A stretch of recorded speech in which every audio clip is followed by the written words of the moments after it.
Alright, welcome everybody. It's been a while since I've actually managed to successfully upload anything. So, well, here we are. GSC Invitational. Been a really long time since I uploaded stuff because it was kind of hard to keep track of everything. Plus, I've been kind of busy. And I thought it would really be a shame if I didn't give you guys the opportunity to at least see some more of the games leading up to the grand finals. I wanted to cover this set in particular, though I haven't seen it, but just to show how such a great player like Starmaster manages to have his skills from other tiers like ADV just carry over to GSC. And he's really good. He's had the right kind of support, he's had the right mindset and approach to this tour. So he's facing off against Raichy. This is what I believe to be week 7, losers bracket round 6. So in other words, it's the semifinals in the losers bracket, or quarterfinals of the losers bracket. Raichy got sent here, so he was from the winners by Mr. 378, and Starmaster recently eliminated the powerhouse, which is TC. So this is actually the last set of best of 3s in the tournament. So we're gonna have a look, yeah, just for the record, the audio quality ain't too high because I'm in a basement with some sort of vent making noise and stuff, and I might have to even interrupt if someone comes in here because I'm actually in a library. All right, enough about me. Let's get into the game. So, yeah. And just as I said that, someone came in. So, we have lead Zap versus Eggy. Lead Eggy on Raichy's end. So the Eggy can be Thief. It can be a myriad of things. So, yeah. We'll see what that does. And we have Nidoking coming in here. Not sure about that switch there. Kind of just free damage from... And then Lax coming in, pivoting back out. Not sure, again, but the scope of all of this back and forth is supposed to be, especially because it's only more damage on the Lax. Star is going to go right to his Cloyster, not waste any time, get those spikes or set up a Toxic. Goes for Toxic first, probably better. And nullifying the initial lefties, is in a 2-hit KO range from Lax, but can boom here and pretty much put Lax in range of a KO. Otherwise, just switch in. That also works. We don't know what set that is, but in comes T-Tar, so that could suggest that it is a mono Lax. Could even be a Lovely Kiss. Not sure yet. So Star stays in and goes for a Ice Punch, which should... to me, it kind of hints at the fact that there's either some sort of interesting coverage move or he doesn't want to go for a Dynamic Punch, because I'd go for it, and but I wouldn't necessarily go for Hypnosis because Hypnosis can miss and you get nothing, but at least Dynamic Punch you get like damage, but Hypnosis isn't. Maybe you want to save that Hypnosis, it depends. Yeah, it's all a matter of preference, really. But this Gengar is pretty much screwed unless Starmaster can pull something off here. So he's going to go for D-Bond. D-Bond is a pretty good call, as Raichy's going to have to decide either to stay in and sacrifice his T-Tar, essentially, right? And therefore his Lax check, or even switching out, but no, he stays in. We see Lax pivoting to Zap, so protecting Starmaster's field from spikes, gets a nice hidden power ice against that Eggy. The Eggy is not HP Fire given the damage output there. HP Fire would have been completely in range of a Hidden Power Ice from Zap, so that's something to keep in mind. Yegi could boom here, or go for status.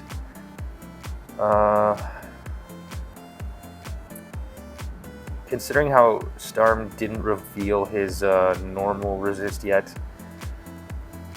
and he sacked his Gengar, I don't know if it's going to be in Raichy's interest to just throw a boom here, especially since he didn't spread any status yet. We'll see what he does. He does go for the boom.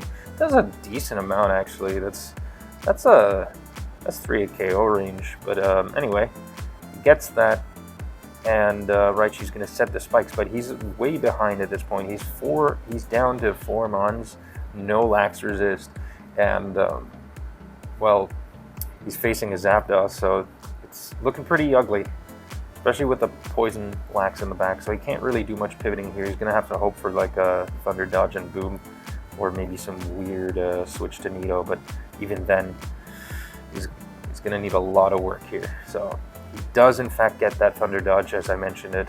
That's a 30% chance, and well, he's going to take it to the bank. But in comes Alakazam, which pretty much is female. Oh my god, getting Vietnam flashbacks here. The sprite didn't load, but it's female, and we know from TC's experience what that can do. So this Lax is going to come in here, dodges a Thunder, which is amazing for Starm. He's pretty much good. He can just set up or just throw out some double edges, preventing the opposing Lax from coming in and outspeeding. He's gonna be tricky, essentially. You know, never be too predictable. This Starm hasn't revealed if he has a Sleep Talker, but yeah, judging by the team, I would have said that this Lax could have been a Sleep Talker. So this now he can win a speed tie here and take out that Lax. And he does just that. So there's a Sleep Talk EQ, which I think is a good call here.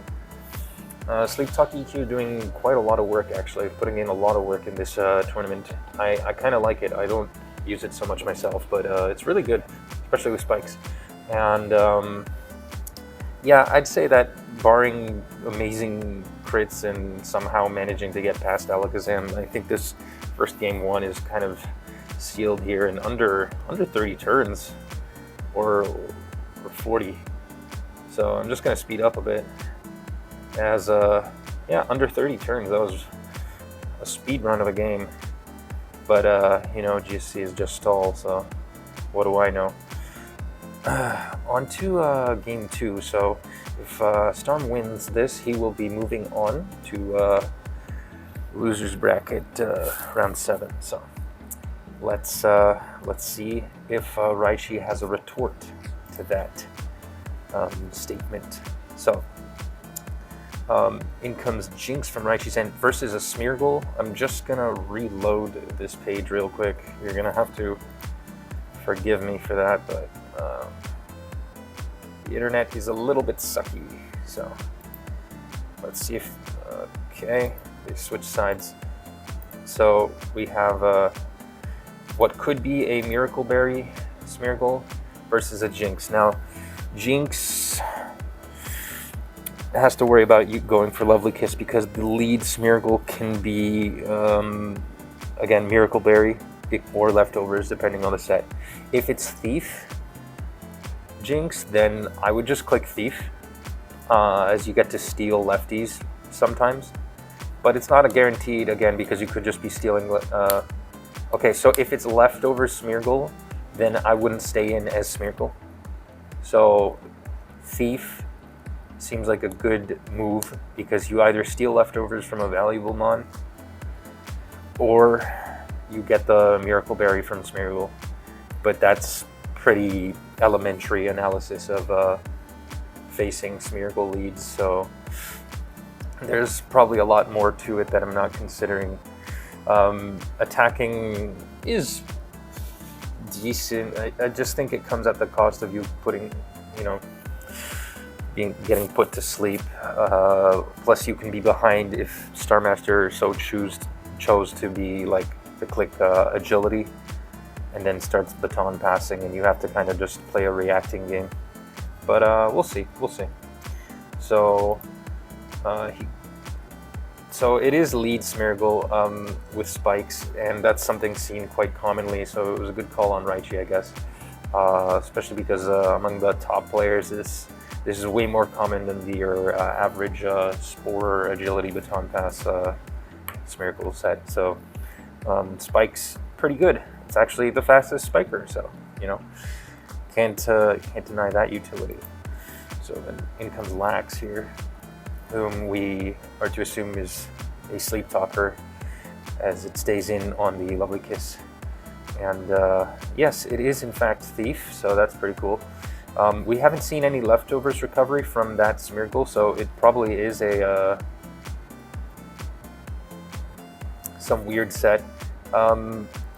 Starmaster makes maybe a little bit of a quick call to just go to Zap here, perhaps predicting some sort of Cloister switch in, but instead takes an Ice Beam to the face, so that's pretty harsh, if I do say so myself. But Star is gonna go for the damage, and Jesus, he gets an immediate crit on the Snorlax with the spikes, meaning that this Snorlax is potentially in range of a Thunder. So going for the very aggressive move, knowing that Raichu wants to capitalize on what otherwise might be an obligatory rest there. But it's also true that the Jinx was in range. I don't know how much value you'd get if you just KO the Jinx, but I mean, Jinx can pull off a lot, but would Raichu really stay in is the question. I don't know. So really interesting there. And given that there's a Steelix and Starmaster has a Smeargle, sorry about this lack of sprite generating stuff. I'm gonna have to reload it and go back to turn 7. But given that Smeargle is there, we're yet to see what his check to the likes of Steelix and normal resistors are. Yeah, because he doesn't have Cloister, that's for sure. So let's speed up, make sure that he has the sprite animated. Yes. Okay, so here's the Steelix. Of course, it could also just be HP Water Zap. That would be interesting. This Steelix isn't going to be able to stay in on that, but nope. It manages to roar in a Gengar, so that's pretty cool. As soon as I see Smeargle, I'm never really able to assess how a team can be structured, because it just throws everything out of place for my small brain. So we do see that Zap threatening the Cloister. He does go for a Thunder there, interestingly enough, and gets a nice crit on that Lix, but the Lix is going to boom. Yeah, that's an interesting play, because it does come at the cost of Raichi's normal resist, and it might be the only normal resist there. Could be a Gengar in the back, though. I've used teams like that as far as Raichi's concerned. For Starm, I'm not sure what could be in the back. I think a special attacker. Yeah, so that's just my opinion. Now, Starm doesn't really have a Cloister check, though, so that's he does have Gengar, but he's gonna switch in on an Ice Beam, so that's gonna be pretty bad. But does he really intend to just keep the Smeargle there is the question. Like, I could have sacked it personally, but okay. So it doesn't matter because he booms, and there's the special attacker, as I said. So Cloister is going to be very, very important, as it outspeeds Starmaster's team, barring Smeargle himself. So yeah, that's going to be very risky here. So yeah, Lax on Lax, another Sleep Talk, and Raichu losing his Snorlax once again. But in comes Machamp. So yeesh,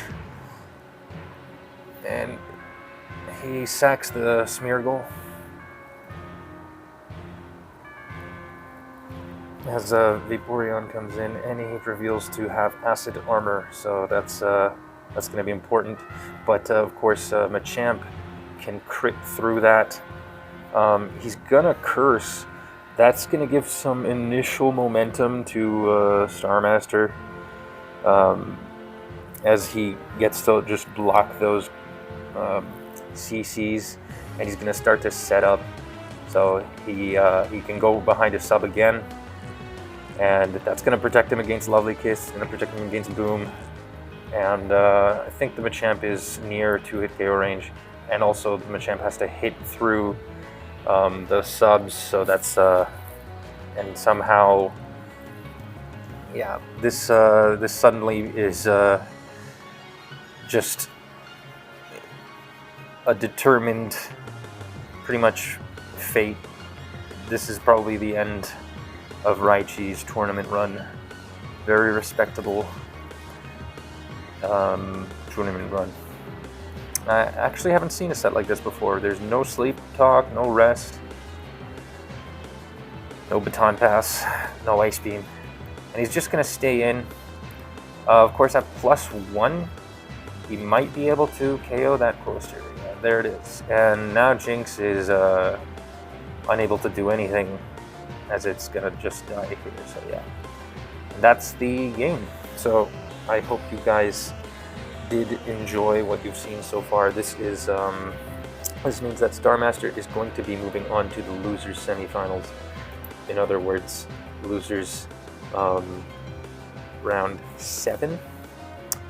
And yeah, so we'll see how that goes.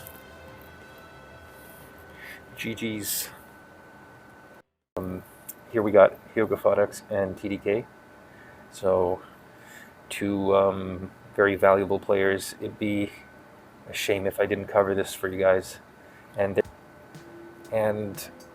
yeah, TDK lost to Kenix, and Hyogafodex eliminated HSA. So yeah, a lot of big names. A lot of big names. And this is a best of 3, so we'll have a look at this game. So we got a Raikou lead versus Jinx lead. So Hyoga is Erica from Celadon. He gets a nice thunder there. No para, but his Raikou does get thieved from TDK's Jinx lead. And Raikou can pretty freely spam thunder there until the Lax comes in. In comes Cloyster. TDK reveals a Zapdos as he pivots to Cloy, but I don't know how much.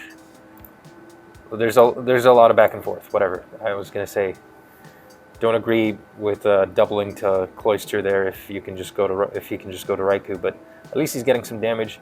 He does manage to get a nice para on that Raikou. Raikou's down to half, and if this is a Roar Raikou, then that can spell trouble. But nope, it's Sleep Talk. So at the very least, TDK can start attacking and count on the fact that the Raikou isn't recovering any HP back. Lax comes in, but is TDK just going to go for another double to zap? Yes, he is. And then he goes to his Raikou. This is kind of annoying. And there it is again. Shot for every time TDK doubles to zap. And then back to Lax. Okay, so we finally see these Cloysters starting to set up their spikes. TDK preferring to go for Toxic as he gets a slight advantage with that Toxic there. Dodging Hyoga's Toxic, and now they're pretty much even spikes-wise. TDK has a slight advantage as his Cloyster's living for longer, but Hyoga can probably just set off a Boom here, and he does just that. So if TDK has a Golem in the back, then those spikes are going to be gone. Same goes for Hyoga. So nope, instead we see a Steelix coming in on that Lax, doing just as fine of a job at checking Raikou. And we also see Hera, so that's pretty interesting. And there's the Golem. So one of the players has a Golem, and they're going to be able to spin those spikes away. That's going to be really helpful, but it does cost a lot of HP. So I wonder what Hyoga's Steelix check is. it appears to be the Seismic Toss Hera. So he's gonna go for some Seismic Toss damage, but he doesn't have too many other switch-ins, so TDK can pretty much set up here and then choose to explode whenever he likes. At +1, he should be able to take out that Golem too. And there's a Surf Snorlax, so that's pretty cool. It outspeeds, so it surfs him on the Roar, and now it's in range of a Seismic Toss from Hera. So really nice play from Hyoga. This Heracross is suddenly super duper threatening, and as is the Raikou, given the right conditions. But that Snorlax has to be taken care of first, so we'll see what happens. Hyoga booms instead of going for EQ. Fair enough, but it's a rather costly trade. So this TDK is going to attempt to, make things work with his Jinx there, as Hyoga switches to Hera on the Jinx. So TDK complies instead of going for a Psychic, and now he has no answer to this T-Tar, who comes right in and can get frozen, as I see so often happening against my opponents. But, and there it is. Commentator's curse. That's my fault. Like, if I hadn't watched this game and I hadn't said that, this didn't happen. This was 2 weeks ago, but I'm watching it now, and I'm affecting the past by commentating. So, yeah. But this Snorlax is going to be able to still do so much. It's really hard for TDK right now. Hera's really threatening. Raikou's still pretty threatening. And T-Tar isn't out of the game. Oh, Surf? Boom. Surf, self-destruct. That's okay. And we see an Espeon. So there's a lot of interesting mons here. Raikou, of course, waking up and getting a crucial para on that Espeon. Now that Espeon is pretty much just in range. I wonder if there's a hidden power water or fire. It is slower than Hera, so it's gonna get O-code by Megahorn. Should it stay in. So Hyoga's just gonna go to his T-Tar, knowing that it can thaw at the end of the turn without having to act at all. And TDK is actually, forced to play Hyoga's game here. That means that Raikou can come in for free without taking any risk of being parried. Can rest up just fine, but that also means that Espeon can set up the growth and potentially sweep. But it looks pretty rough, not gonna lie. As we see a double para there, and now the Raikou can even just could spam hidden power. Espeon only has a couple of these. This Espeon, okay, TDK is not going for the growth setup. Could even have been Baton Pass if there was a chance to do it, it would have been right then and there. Instead, nope. So Raikou's hidden power Ice, so that doesn't make anything better for TDK because this Zap is in 3-hit KO range. It's in range of a Thunder here. So we'll see how that plays out, because the Espeon's not going to be able to take out both of these mons. The chances are extremely low. There's the growth, but really TDK should have been doing this much sooner. So game 1 ends, and that's rather, I guess it was a rather unfortunate turn of events, because a lot of things didn't end up going so well for TDK. But he did get a nice freeze, so yeah. I also don't agree with the lovely kiss on the Heracross when it was obviously a sleep talker, so. Okay, on to game 2. Yeah. So game 2, Hyoga in the lead with 1 game.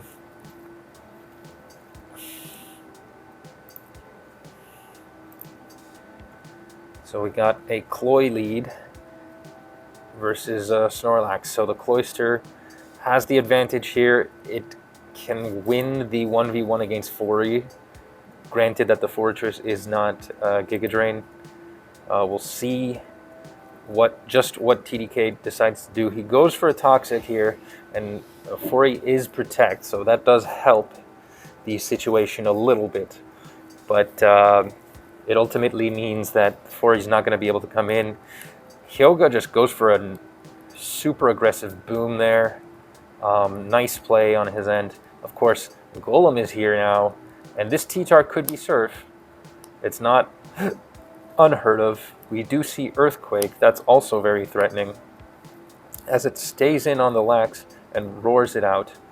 And judging that the T-Tar has Earthquake, it probably doesn't have an answer to the Skarmory, unless it's Curse. We see a Piloswine, so this looks like it could be a Sandstall team with a Zapdos. Very weird indeed. I mean, Piloswine is an interesting way to check electrics. That kind of semi-solves the special attacker issue, but it doesn't really solve the problem against the likes of Vaporeon or whatever. So, or any other, or even Jinx. So, I guess that means that his Snorlax is Sleep Talk, and as I speak, TDK does manage to spin away those spikes. And the Skarmory comes in, then in comes the Fori as it takes some additional damage, and he's gonna... What can he do? He could explode, but it's such a weird set to have an explosion on with no attacks whatsoever. Not even sure why he came in with this. And I personally might have gone to Pylo, but the Snorlax gets crit, so there goes one of the win conditions. Zapdos is suddenly very threatening here. Piloswine can't even safely stay in, and I'm not sure, but I may have been jabbering on for a while and missed some crucial information. No, the hidden power from Zapdos is Hidden Power Ice. T-Bolt HP Ice. And the Piloswine could be Ice Beam. Probably a Rest Talker. You don't really see Rest without Sleep Talk on Pylo. It's just not that good. And in comes Skarm. It's going to be very hard, actually. And there's the Sandstorm. As predicted, we see 4 Sand Immune Mons and the Spikes. So that's going to be very helpful against the likes of the Snorlax. Somewhat against Zap. Now, Sandstorm is pretty broken in Gen 2. It actually takes away 12.5 HP. But no, TDK goes to Golem. I don't agree with that play. I'm not sure why he did that. He lost his Golem, which was a potential boom, or just T-Tar check, because now he has to deal with that. And Curse, Drill Peck, Sandstorm. So the Golem is probably was his phaser, but lucky for TDK, Snorlax doesn't have Curse. You can only hope that there's no Machamp with Curse in the back, as this team is super susceptible to Cross Chop. There's Nidoking, so that doesn't make matters any better. Nidoking thrives off of the sand, sort of, and can really hurt the other 2 Mons. He's gonna stay in, interestingly enough, on the Piloswine, probably to revenge kill. Basically, the Piloswine now can KO the Nido, and Zapdos gets, well, wins. Oh, there's T-Tar. Okay, I could agree with that as well. I was pretty sure that the hidden power was enough. Hidden power. I would have just personally gone to Zap. Wait, let me see. Yeah, that was in range. It was. I guess he didn't want to lose the 4E. Lose it to 4E. Sorry, I scrolled down. Now this T-Tar is toxic, and that's annoying, but it's not really game breaking here. There's the 4E, and that's the game. So TDK had a nice run, but gets ultimately eliminated by Hyogafodex in this double elimination tour. So if you guys enjoy, stay tuned, and bye bye.